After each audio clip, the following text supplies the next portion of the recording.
What's going on, everybody?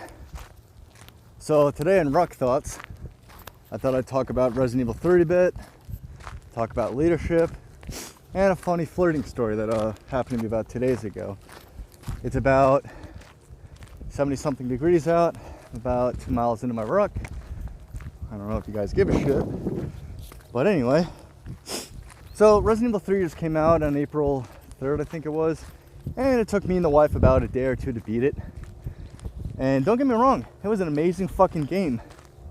It's just I know everybody else heard of everything about this already. But, you know, they really edited the shit out of it. The clock tower's gone, the hospital segment's pretty different.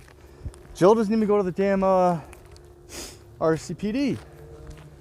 And, you know, people have been talking about, like, you know, if you play the Resident Evil 2 remake, people are like, oh my god, you know, in the showers there's all those holes and whatnot.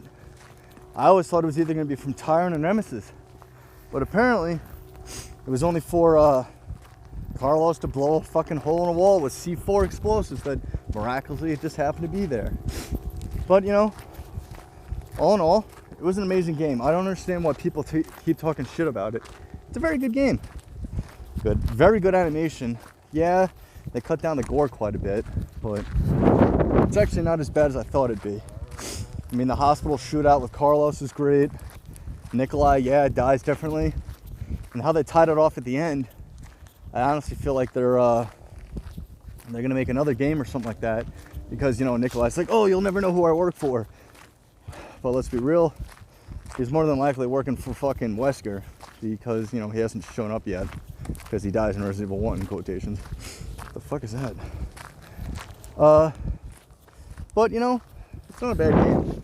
But honestly, in my opinion, what they could do is they could do some DLC for it, and they could actually show Carlos's backstory.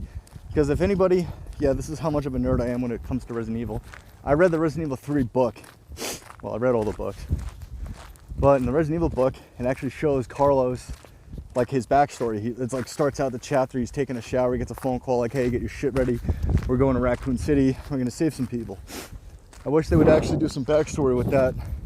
Because they also do those in the comic books and whatnot also, where, you know, they fly into the city, see Carlos's platoon get fucked up. Mikhail even talks about it.